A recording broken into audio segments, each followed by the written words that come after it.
ওয়া ইউকিমুনাস সালাতা, নামাজ কায়েম করবে। এখন নামাজ কায়েম করবে, নামাজ কি এখন কায়েম আছে? নামাজ কায়েম নাই, নামাজ পড়া আছে। কি আছে? আমার ছেলে পড়ে না, আমি পড়ি। আমার ঘরে আমার স্ত্রী পড়ে না, আমি পড়ি। আমার সমাজের সকল মানুষ আজান শোনার পরে মসজিদে আসে না, হয়তো বা আমি আসি। এটার নাম তো আকিমুস সালাহ না। তো এইভাবে আল্লাহ রাব্বুল আলামিন কোরআনে কারিমে ৬,০০০-এরও উপরে আয়াত নাজিল করেছেন। আলহামদুলিল্লাহ বলি না? আচ্ছা, এই আয়াতগুলো নাজিল করেছেন কেন বলুন তো? বলতে পারবেন? এই আয়াত, এই ৬,৬৬৬ আয়াত, এটা আমরা জানি, ঠিক না? ভুল বললাম? কথা বলেন। কোরআনে কারিমে আয়াত সংখ্যা কত? জি, এখন আমি বললে আপনাদের সাথে দ্বিমত হয়ে যাবে। কোরআনে কারিমে আমরা তো ছাত্র পড়াই, কিতাব পড়াই। এখন পড়াইতে গেলে দেখা যায় এই কোরআনে কারিমে আয়াত সংখ্যা হলো ৬,২৩৬। কত? জোরে কইন, ভয় নাই। দলিল আছে? যার দলিল আছে তার কোনো ভয় আছে? জমিন আমার, দলিলও আমার, ভয় কিসের? ৬,২৩৬টি আয়াত কোরআনে কারিমে আল্লাহ রাব্বুল আলামিন নাজিল করেছেন। হয়তো যদি বিশ্বাস না করেন, কোরআন তো আমার ঘরে যেটা আছে আপনাদের ঘরেও তো আছে।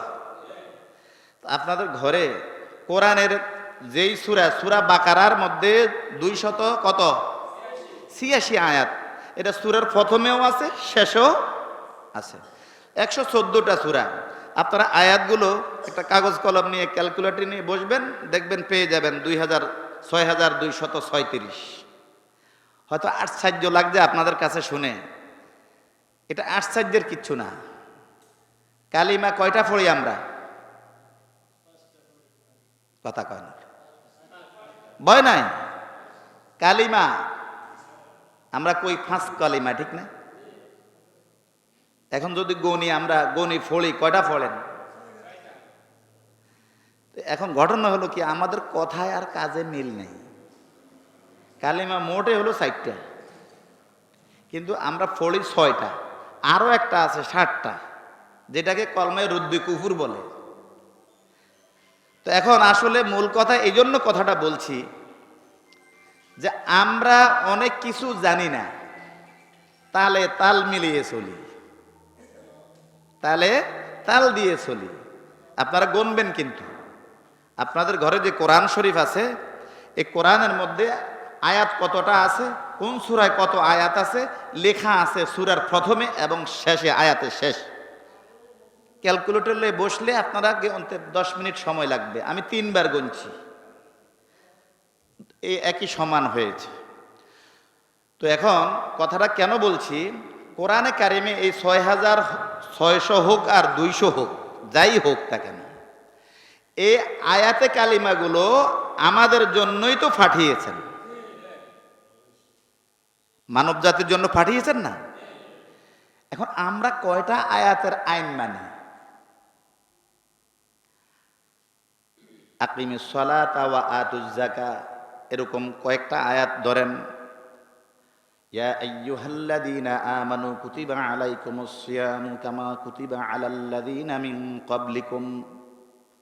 রোজা সম্পর্কে আয়াত, নামাজ সম্পর্কে আয়াত, যাকাত সম্পর্কে আয়াত কোরআনে আছে না? না, টোটাল ধরলাম 500 আয়াত। কত আয়াত ধরলাম? 500 আয়াত ধরলাম। আচ্ছা, 500 আয়াতের পরে আরো কত থাকে? প্রায় 5,500। তো এই আয়াতগুলো কি আমরা অস্বীকার করি না? কথা বলেন না, জোরে কইেন। আমরা কি এই আয়াতগুলো অস্বীকার করি না? কারণ এই আয়াতের আইন মানি না আমরা।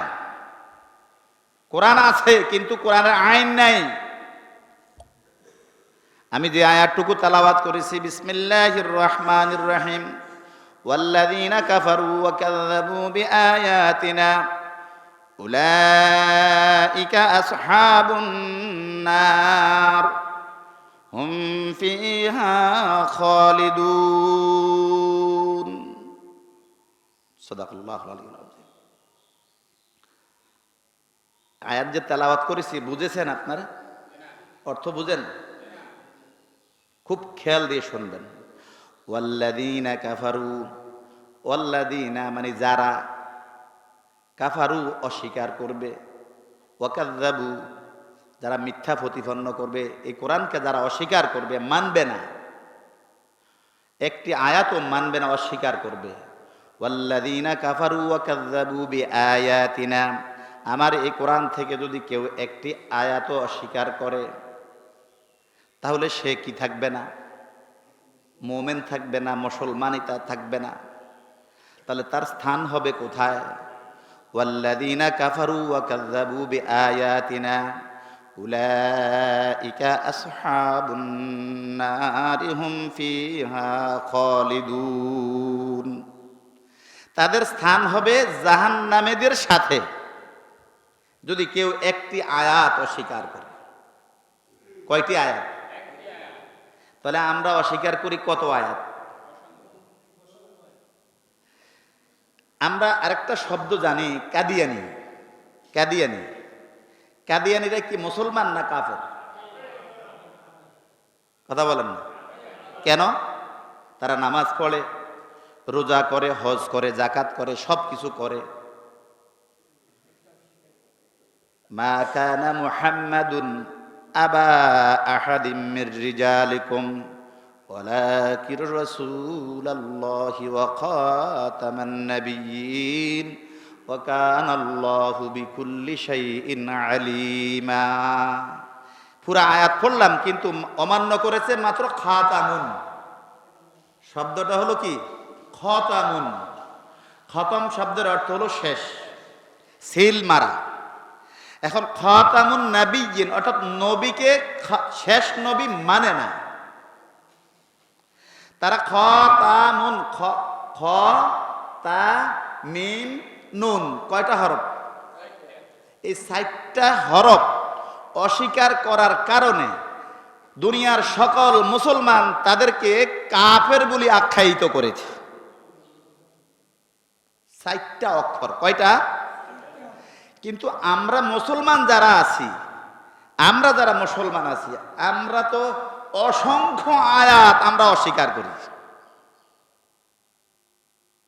চুরি করলে হাত কাটার হুকুম, এটা কার আইন?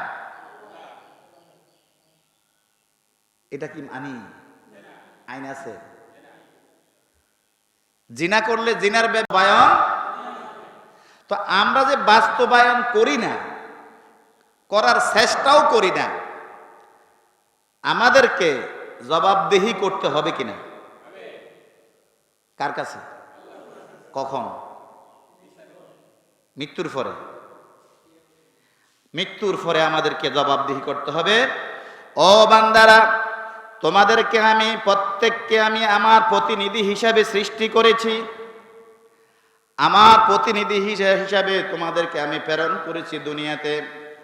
দুনিয়ায় যত নবী রাসূল ছিল, দুনিয়ায় যত নবী রাসূল ছিল, নবী রাসূল প্রেরণ করেছি। প্রত্যেককে আমি আমার এই কিতাব দিয়ে প্রেরণ করেছি।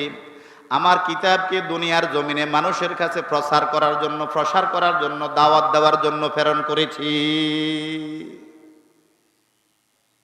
তো নবীওয়ালাদের দায়িত্ব হলো উম্মতে মুহাম্মদের উপরে। আমরা সবাই কি উম্মতে মুহাম্মদি না? কথা বলেন, জোরে বলেন। আমরা সবাই কি রাসূলের উম্মত না? শরম লাগে? আমরা শ্রেষ্ঠ জাতি। এখন উম্মতে মুহাম্মদি আমাদের দাম এত বেশি, কিয়ামতের ময়দানে সকল নবীরা ইয়া নাফসি করবে। আচ্ছা বলুন তো, এই যুগের মানুষ যারা আছে এদের চেয়ে নবীদের মর্যাদা বেশি না কম? কথা কম। রাসূলদের মর্যাদা বেশি না কম? তো কিয়ামতের ময়দানে সকল নবী রাসূলরা কি করবে? ইয়া নাফসি করবে। তার মানে তারাই কি কাঁপবে, থরথর করে কাঁপবে। আদম আলাইহিস সালামের কাছে মানুষ যাবে সুপারিশের জন্য, বলবে আপনি তো আল্লাহ আপনাকে নিজ হাতে বানিয়েছে, সর্বপ্রথম নবী বানিয়েছে, আপনি আল্লাহর কাছে একটু বলেন আল্লাহ যেন তাড়াতাড়ি বিচার কাজ শুরু করে। বলবে না, আজকে আমার সাথে আল্লাহ কি ব্যবহার করে তাও আমি জানি না, তোমরা নূহ নবীর কাছে যাও। এভাবে মুসা আলাইহিস সালাম, নূহ আলাইহিস সালাম, ওই ঈসা আলাইহিস সালাম প্রত্যেকের কাছে যাবে, প্রত্যেকে ইয়া নাফসি বলবে, একজন আরেকজনের কাছে দেখাই দিবে যে তোমরা ওই নবীর কাছে যাও। মুসা নবী আল্লাহর কাছে কথা বলতো না, তাকে কালিমুল্লাহ বলা হয়। কিন্তু সেই মুসা আলাইহিস সালামও বলবে না, আজকে সুপারিশ করার মতো ক্ষমতা আমার। আল্লাহু আকবার, আল্লাহু আকবার। কিন্তু এখন এই যুগে কিছু মানুষ আছে, তারা বলে আমরা মানুষদেরকে সুপারিশ করে জান্নাতে নিয়ে যাব। ভাই ক্ষমতা আছে? যাদের ক্ষমতা আছে তারাই বলে আমরা কি থরথর করে কাঁপছি, আজকে আমার সাথে আল্লাহ রাব্বুল আলামিন কি আচরণ করে, কি ব্যবহার করে আমি জানি না, আমরা জানি না। আজকে সুপারিশ আমরা করতে পারবো না, তো আমরা পরামর্শ দেই তোমরা ঈসা আলাইহিস সালামের কাছে যাও। আমি সংক্ষেপে কথা বলছি, আপনাদের দাওয়াতি মেহমান এসে গেছে ইনশাআল্লাহ। তো আসলে এই ঈসা আলাইহিস সালামের কাছে যখন যাবে তখন তিনিও বলবে আজকে আল্লাহ তাআলা আমার সাথে কি আচরণ করবে তাও আমি জানি না, আমাকে যদিও রাসূল হিসেবে প্রেরণ করেছেন, আমি তোমাদেরকে একটা পথ দেখিয়ে দেই, তোমরা মুহাম্মাদুর রাসূলুল্লাহ সাল্লাল্লাহু আলাইহি ওয়াসাল্লামের কাছে যাও। তখন আল্লাহ রাসূল সাল্লাল্লাহু আলাইহি ওয়াসাল্লাম ওনার কাছে যাবেন সবাই। উম্মতেরা যখন যাবে তখন বলবে, ইয়া রাসূলুল্লাহ, আপনি তো উম্মতের কান্ডারি, আপনি শাফায়াতের কান্ডারি, আপনি আমাদের জন্য সুপারিশ করুন, আল্লাহ যেন বিচার কাজ তাড়াতাড়ি আরম্ভ করেন। তখন আল্লাহ রাসূল সেজদায় পড়ে যাবেন, সেজদায় পড়ে কান্নাকাটি করবেন। আল্লাহ রাসূল বলবেন উম্মতি উম্মতি বলে হাসরের ময়দানে সেজদার মধ্যে কাঁদবেন। তখন আল্লাহ তাআলা বলবেন, ও হাবিব, ও আমার বন্ধু, আপনাকে কান্নাকাটির জন্য এখানে পাঠানো হয় নাই।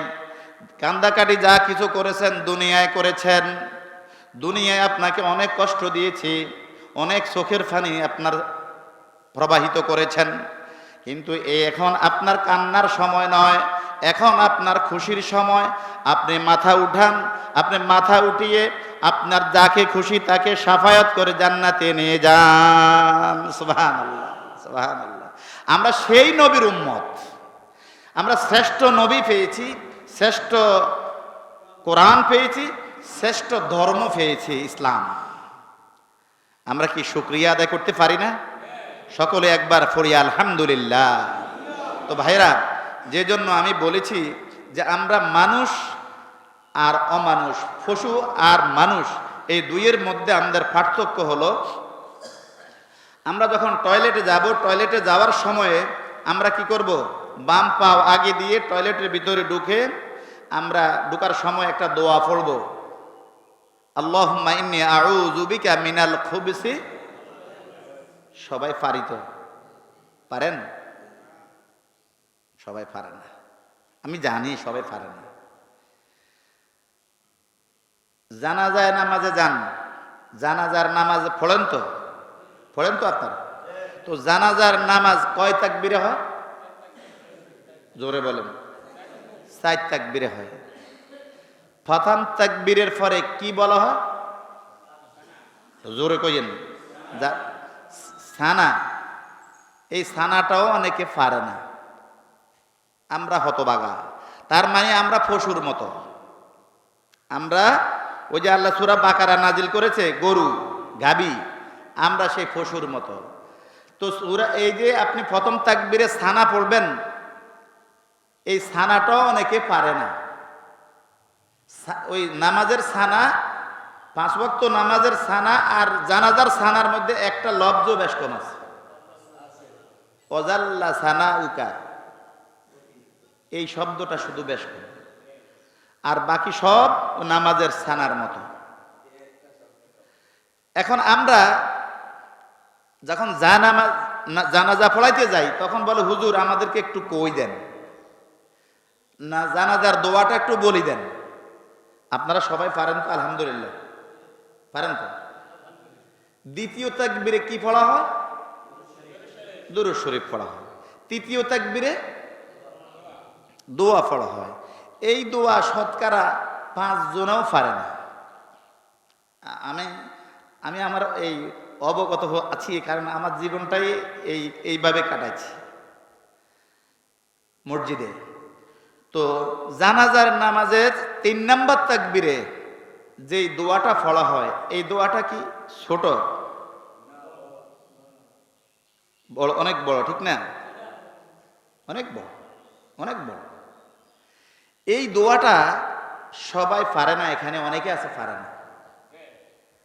এখন আমি আমার আব্বার জন্য দোয়া করব, আমি আমার আম্মার জন্য দোয়া করব, আমি সমগ্র মাখলুকাতের মানুষের জন্য দোয়া করব, ছোট বড় সবার জন্য দোয়া করব, কিন্তু আমি আইসা ভূতের মতো দাঁড়িয়ে রইলাম, দোয়া জানি না। আচ্ছা, আমার এই জানাজা দাঁড়ানো কি দরকার আছে? তাহলে আমি পশুর মতো হয়ে গেলাম না? আমাকে মানুষের মতো হতে হবে। আমরা মুসলমান, আমরা কি? আমরা মুসলমান। আমাদেরকে পরিচয় একটাই, আমরা মুসলমান। আর কোনো পরিচয় আছে? তা বলেন, আর কোনো পরিচয় আছে? আর কোনো দল আছে? আমরা মুসলমান। আমাদের রাসূল একজন। আমাদের রাসূল কয়জন? আমাদের আল্লাহ কয়জন? নামাজ কয় ওয়াক্ত? রোজা কয়টা? সব কিছু এই যা বলছি এগুলা বিশ্বাস করেন কিনা? আমাদের আকীদা ঠিক আছে নি? কথা কেন কি নাই? আল্লাহ এক, রাসূল এক, 30 রোজা, 5 ওয়াক্ত নামাজ, সবে তো ঠিক আছে। আর কি লাগে? আমরা মুসলমান। আমাদের জাতির পিতার নাম হযরতে ইব্রাহিম আলাইহিস সালাতু ওয়াস সালাম, সবে তো ঠিক আছে। আমাদের আকীদা ঠিক নাই। আকীদা মানে বিশ্বাস। এই কথাগুলোর উপর আমাদের বিশ্বাস নাই, তাহলে আমরা মুমিন। আমরা কি? মুমিন। তো আমরা মুসলমান, এটাই হলো আমাদের সর্বশ্রেষ্ঠ পরিচয়। যদি মুসলমান হয়ে কবরে যেতে পারেন, তাহলে কবরে শান্তির বিছানা, জান্নাতের বিছানা বিছাই দিবে ফেরেশতারা। আর যদি মুসলমান হয়ে যেতে না পারেন, তাহলে জাহান্নামের বিছানা বিছিয়ে দেওয়া হবে। আপনি কোন দল করেন, কোথায় আছেন? দলের কথা এই জানাজার নামাজের ভিতরে আছে।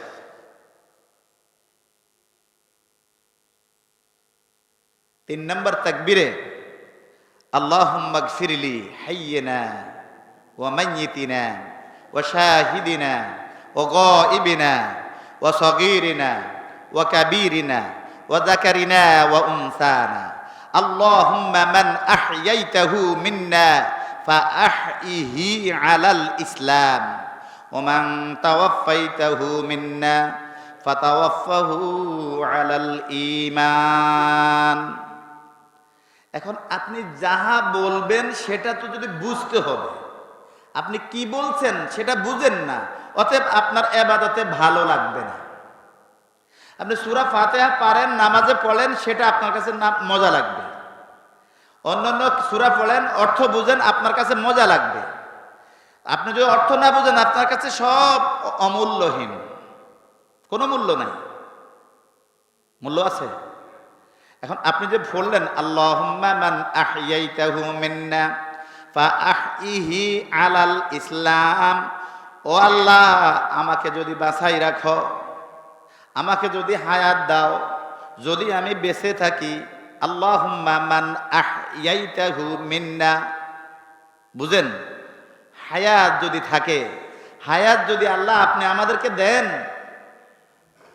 আল্লাহুম্মা মান আহইয়াইতাহু মিন্না ফাআহইহি আলাল ইসলাম, যদি বাঁচি থাকি তো আমি থাকবো ইসলামের উপরে। কিসের উপরে? বানাই বললাম? কথা বলেন, বানাই বললাম? আমরা বলছি জানাজা যাইয়া যে আমি যদি বেঁচে থাকি তো আমি বেঁচে থাকবো ইসলামের উপরে বেঁচে থাকবে। ওমান তাওয়াফাইতাহু মিন্না ফাতাওয়াফাহু আলাল ঈমান। ও আল্লাহ, যদি আমার হায়াত না থাকে, যদি আমার মৃত্যু হয়ে যায়, যদি আমি মরে যাই, তো আমার মৃত্যুটা যেন ঈমানের উপরে হয়। কিসের উপরে? ঈমান ছাড়া কবরে যাওয়া যাবে না। যাবে? কথা বলেন, যাবে? তো আপনি যে এখানে এই দোয়াটা পড়লেন, এই দোয়াটা পড়লেন, আপনি বুঝলেন না কি বললেন, আপনি বুঝলেন না, বলে লাভ। এবং অনেকে বলতেও পারে না, পড়তেও জানে না, পড়ে না। এখন এই কারণে আমাদের আজকে এই দলাদলি, দলের অভাব নাই। কেউ কমিউনিস্ট, কেউ নিজামী দল, কেউ ইসলামী দল, কেউ অন ইসলামী দল, কেউ বিএনপি, কেউ আমলি, কত দল। কিন্তু আমরা কি? মুসলমান। আমরা কি? আমরা কি বলেন? আমরা মুসলমান। এই জন্য আল্লাহ তাআলা বলেছেন, ওয়াতাসিমু বিহাবলিল্লাহি জামিআ। যেহেতু তোমরা মুসলমান যদি মনে করো, তাহলে তোমরা সবাই এক হয়ে যাও, একই প্ল্যাটফর্মে আসো। তোমাদের ভিন্ন কোনো দল নাই, তোমাদের ভিন্ন কোনো কি নাই? দল নাই, ভিন্ন কোনো জাতি নাই। আমাদের দলের নাম হলো ইন্নাদ্দীনা ইনদাল্লাহিল ইসলাম। আমাদের দলের নাম কি? কথা বলেন। আমাদের দলের নাম ইসলাম। কবর গেলেও বলতে হবে এই কথা, মান রাব্বুকা ওয়া মান দীনুকা ওয়া মান নাবিয়ুকা, বলতে হবে তো। তো সেখানেও বলতে হবে দীনুল ইসলাম। যদি কবরও বলতে হয় দীনুল ইসলাম, তো আপনি এখানে কেন আপনি কার্ল মার্কস লেনিনের মতবাদ, বিএনপি, আমলি, কমিউনিস্ট, এইটা সেইটা কত দল কেন? ও ভাই, আপনি তো মুসলমান। আমাদের কোনো দল নাই, আমরা মুসলমান। আমাদের রাসূলের তরিকা, আমরা শেষ নবী মুহাম্মদ মুস্তাফা আহমদে মুস্তাফা সাল্লাল্লাহু আলাইহি ওয়াসাল্লামের উম্মত। আমরা উম্মাতান ওয়াহিদা। ওয়াহিদ বুঝেন তো? ওয়াহিদ, ওয়াহিদ মানে কি? উম্মত মানে দল। তো উম্মাতান ওয়াহিদা, উম্মতের দল থাকবে কয়টা? একটা না 10টা? এখন আমরা কত দল আছে? তাহলে কিয়ামতের ময়দানে যখন আল্লাহর রাসূল সাল্লাল্লাহু আলাইহি ওয়াসাল্লাম হাউজে কাউসারের পানি পান করাতে যাবেন, এমন সময় পানি পান করাতে করাতে এক সময় আসবে, কিছু সংখ্যক মানুষের সামনে পর্দা পড়ে যাবে। কি পড়ে যাবে? পর্দা পড়ে যাবে। তখন আল্লাহর রাসূল বলল, ও ফেরেশতারা, এরা আমার উম্মত, এই পর্দা কেন পড়েছে? পর্দাটা সরিয়ে দাও, আমি আমার উম্মতকে এই হাউজে কাউসারের পানি পান করাবো। তখন গায়েব থেকে আওয়াজ হবে, ফেরেশতারা বলবে, ইয়া রাসূলুল্লাহ, ইয়া হাবিবাল্লাহ, এরা ওই দল, ওই মানুষ যারা দুনিয়ায় আপনি থাকতে, আপনার চলার পরে, আপনার আসার পরে ইসলামকে খণ্ডিত বিখণ্ডিত করেছে, ইসলামে দলে দলে ভাগ করে ফেলেছে, ইসলামের মধ্যে ইন করেছে, আউট করেছে, শিরক করেছে, বেদাত করেছে। এখন তাদের সামনে পর্দা পড়ে গেছে, তারা হলো সেই দলের মানুষ, তারা আপনার উম্মত নয়, এরা হাউজে কাউসারের পানির উপযুক্ত নয়। এখন আমরা কি চাই যে আমরা হাউজে কাউসারের পানি পান করব আল্লাহর রাসূলের হাতে? কিয়ামতের ময়দানে যারা হাউজে কাউসারের পানি একবার এক পেয়ালা পান করবে, কিয়ামতের ময়দানে তার কখনো আর পানির পিপাসা থাকবে না। যারা বেদাত করবে, কুল্লু বেদাআতুন দালালা কুল্লু দালালাতিন ফিন্নার, এটা রাসূলের হাদিস। কুল্লু দালালাতুন, কুল্লু বেদাআতুন দালালা, যে সকল বেদাত হলো গুমরাহি। দলালুন শব্দের অর্থ কি? গুমরাহি। সকল বেদাত হলো কি? গুমরাহি। আর সকল গুমরাহি জাহান্নামী। এই কথাকে আমি বলেছি না রাসূল বলেছে সাল্লাল্লাহু আলাইহি ওয়াসাল্লাম? ভাইরা, সর্বোপরি আমি যে কথাগুলো বলতে চাইছি, কোরআনে কারিমে আয়াত আছে 6000-এর উপরে, কিন্তু আমরা যারা আজকে কাদিয়ানীদেরকে 60টা অক্ষর না মানার কারণে তাদেরকে আমরা সবাই অমুসলিম হিসেবে ঘোষণা দিয়েছি, কাফের হিসেবে ঘোষণা দিয়েছি। কিন্তু আমরা যারা মুসলমান দাবি করি, এই মুসলমানেরা 5000-এর আয়াতের উপরে আমরা অস্বীকার করি, মানি না, ইচ্ছা থাকলেও মানতে পারি না।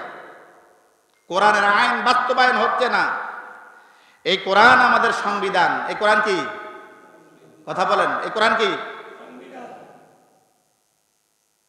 এখন এই কোরআনে নাই এমন কিছু আছে পৃথিবীতে? আল্লাহ তাআলা প্রথমেই চ্যালেঞ্জ করে দিয়েছেন, জালিকাল কিতাবু লা রাইবা ফীহি হুদাল লিল মুত্তাকিন। প্রথমে চ্যালেঞ্জ যে এই কিতাব এমন এক কিতাব যার মধ্যে কিয়ামত পর্যন্ত কেউ সন্দেহ পোষণ করতে পারবে না, করলেও তার ঈমান থাকবে না। এখন আমাদের উপায় কি? কাদিয়ানীরা তো 60টা অক্ষর না মানাতে তারা অমুসলিম হয়েছে।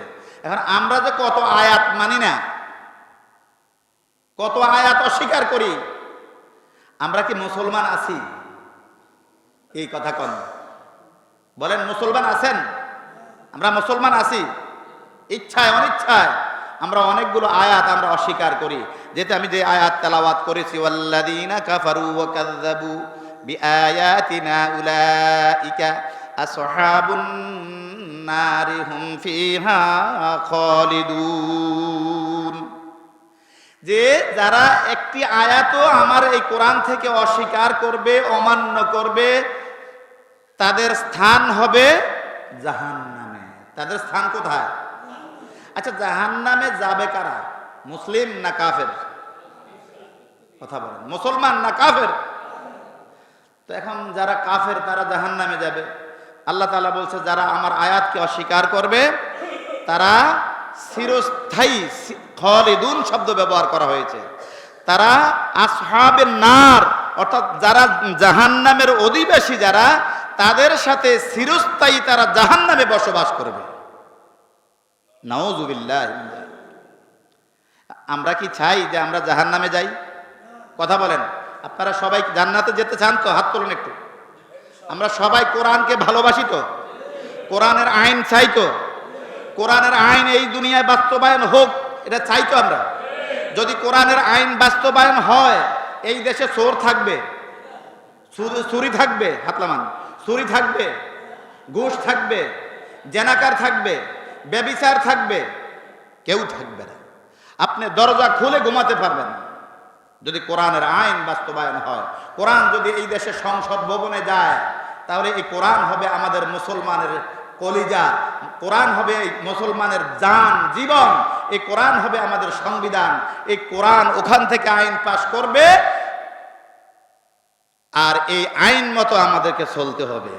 কোরআন যদি কোনো মুসলমানের দেশে কোনো মুসলমান বাদশাহ হয়, তার সর্বপ্রথম কাজ হলো আকিমিস সালাহ। সর্বপ্রথম দায়িত্ব হলো এই দেশে নামাজ কায়েম করা, নামাজ চালু করা। নামাজ কায়েম মানে এখন আমরা পড়ি কিন্তু নামাজ কায়েম হয় না। তো নামাজ কায়েম হবে কখন? যখন এই কোরআন সংসদে যাবে, এখান থেকে আইন পাশ হবে। আজকে আজান হয়েছে, আজানের পরে আর কেউ দোকানে পাটে রাস্তাঘাটে কেউ নাই, সবাই আজানের শব্দ শুনে মসজিদে এসেছে, তখন নামাজ কায়েম হবে। এই কথা ঠিক কিনা বলেন?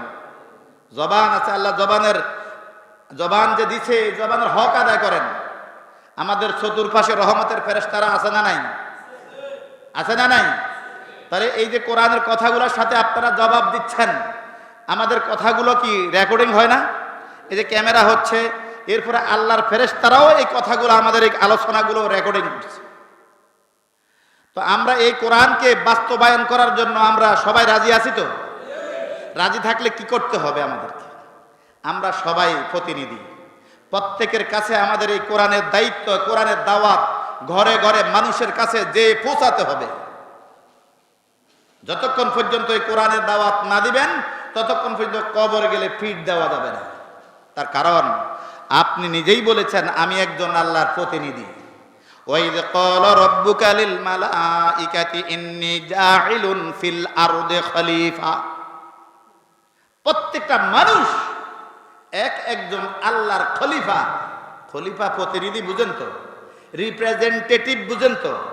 রিপ্রেজেন্টেটিভ হলো বিভিন্ন কোম্পানির, ওষুধ কোম্পানির, বিভিন্ন কোম্পানির এই যে কিছু লোক আসে দোকানে দোকানে মাল দেয়, ভাই আমার এই মালটা রাখেন, এই মালটার মান খুব ভালো, গুণগত মান ভালো, আপনি এই মালটা রাখেন। সে কোম্পানির গুণ গায়। কোম্পানির কি গায়? গুণ গায়, যে এই মালটা অনেক ভালো, মান ভালো, সুন্দর, খেতে ভালো, ব্যবহার করতে ভালো। এই কথাগুলো দোকানদারদেরকে বুঝিয়ে তাদের কাছে পণ্য বিক্রি করে। তো আমরা আল্লাহর প্রতিনিধি। আমরা কার প্রতিনিধি? জোরে বলেন, কার প্রতিনিধি? তো আমরা আল্লাহর প্রতিনিধি হলে আল্লাহর কথাগুলো এই কোরআনে আছে না নাই? তাহলে এই কোরআনের কথাগুলো আমরা মানুষের, যারা বুঝে না, যারা জানে না, তাদের কাছে গিয়ে এই কোরআন নিয়ে দাওয়াত দেওয়াটা আমাদের উপরে ফরজ না নফল? কবে? মৃত্যুর পরে। মৃত্যুর পরে দিবেন। আজকে আমাদের দাড়ি পেকে গেছে, এখন আমরা নামাজ পড়তে জানি না, নামাজের রুকু সেজদা জানি না, নামাজের তাসবিহগুলো জানি না, তাশাহুদ অনেকে জানে না। তাশাহুদের পরে শেষে একটা দোয়া আমরা পড়ি, আল্লাহুম্মা ইন্নী যালামতু নাফসি যুলমান কাসীরান ওয়া লা ইয়াগফিরুয যুনুবা ইল্লা আনতা ফাগফিরলি মাগফিরাতাম মিন ইনদিকা ওয়ারহামনি ইন্নাকা আনতাল গফুরুর রহিম। এই দোয়াটাই যথেষ্ট। আল্লাহুম্মা ইন্নী যালামতু, হে আল্লাহ আমি আমার নফসের প্রতি জুলুম করেছি, অত্যাচার করেছি, অনেক জুলুম করেছি আমি আমার নফসের প্রতি। আল্লাহুম্মা ইন্নী যালামতু নাফসি যুলমান কাসীরা, অধিক পরিমাণে অনেক গুনাহ করে ফেলেছি, অনেক অপরাধ করেছি, অনেক জুলুম করেছি আমি আমার নফসের প্রতি। ওয়ালা ইয়াগফিরুয যুনুবা, আল্লাহ এত অপরাধ করেছি, এত গুনাহ করেছি যাহা ক্ষমা পাওয়ার যোগ্য নয়, যেটা ক্ষমার যোগ্য নয়, এত অপরাধ আমি করে ফেলেছি আল্লাহ। ওয়ালা ইয়াগফিরুয যুনুবা ইল্লা আনতা, একমাত্র তুমি ব্যতীত, তুমি ছাড়া। ফাগফিরলি মাগফিরাতান, ফাগফিরলি তুমি আমাকে ক্ষমা করো। যদি তুমি ক্ষমা না করো তাহলে আমার ক্ষমা পাওয়ার আর কোনো রাস্তা মিন ইনদিকা, একমাত্র আপনার কাছে আমরা ক্ষমা চাই। ওয়ারহামনি, আমাকে রহম করেন। এখানে এক বচন বলা হচ্ছে, আমাকে ক্ষমা করেন। ওয়ারহামনি ইন্নাকা আনতাল গফুরুর রহিম। আল্লাহ আপনি ক্ষমাশীল, দয়াময়। আপনি যদি আমাকে দয়া না করেন তো আমি বরবাদ হয়ে যাব, আমি জাহান্নামী হয়ে যাব। অতএব আমাকে রহমত করে, দয়া করে, মায়া করে আমাকে ক্ষমা করে দেন। সুবহানাল্লাহ। এখন এই দোয়া মাসুরাটা কি সবাই পারে? কথা বলেন, পারেন? ইমাম সাহেবকে কেন রাখছেন? বেতন দেন? কথা বলেন না। ইমাম সাহেবরে বেতন দেননি, কেন দেন? ভাত খাবার? ইমাম সাহেবরে কাজে লাগাইয়েন। ইমাম সাহেবরে যে বেতন দেন, ইমাম সাহেব আপনাদের সময় দিতে পারে না। নিয়ম হলো এই কথাগুলো যা বলছি এগুলো আপনারা ইমাম সাহেবের কাছে এসে বসে সময় দিয়ে এগুলো শিখে নেবেন। যদি নামাজ না জানেন, নামাজের তাসবিহ না জানেন, তাশাহুদ না জানেন, দোয়ায়ে মাসুরা না জানেন, দোয়ায়ে কুনুত না জানেন, নামাজ হবে? এখন যদি দিকে দোয়ায়ে কুনুত পারেননি, অনেকে পারে না। ভাই আমি না ইমাম, তো ইমাম মানুষ, কারণ আমি মসজিদে জানি, দেখি অনেকে মুসল্লির অবস্থা খুব খারাপ।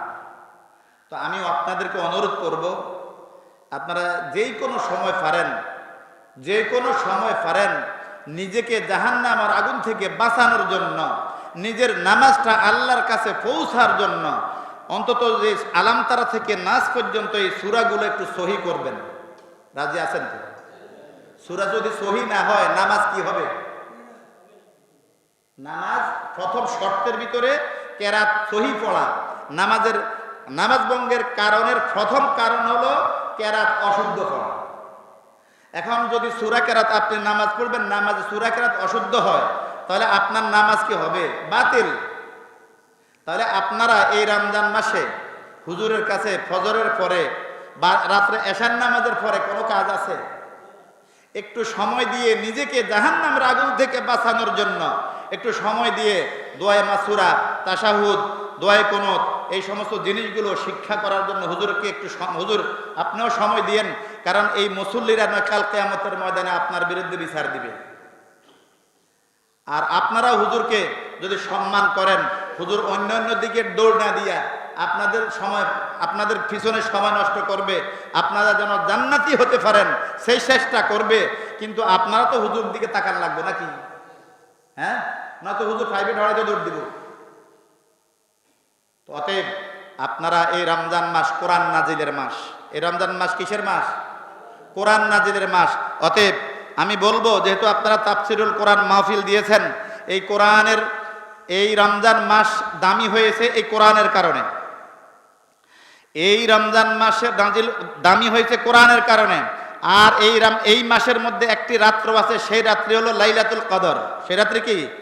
আর ওই রাত্রির দাম এত বেড়েছে কেন? এই কোরআনের কারণে। ওই রাত্রিতে কোরআন নাজিল হয়েছে। অতএব আমরা সবাই কোরআন শিখব ইনশাল্লাহ। হাত তুলি আমরা সবাই কোরআন শিখবেন তো ইনশাল্লাহ? বুড়া যারা হয়েছেন তারা কোরআন শিখেন। আপনি যদি শিখতে শিখতে মারাও যান, পুরা কোরআন শিখতে না পারেন, তাহলে আপনাকে কোরআন শিখাবে সপ্তম আকাশে হযরতে ইব্রাহিম আলাইহিস সালাতু ওয়াস সালাম। আপনার মৃত্যুটা শহীদি মৃত্যু হবে।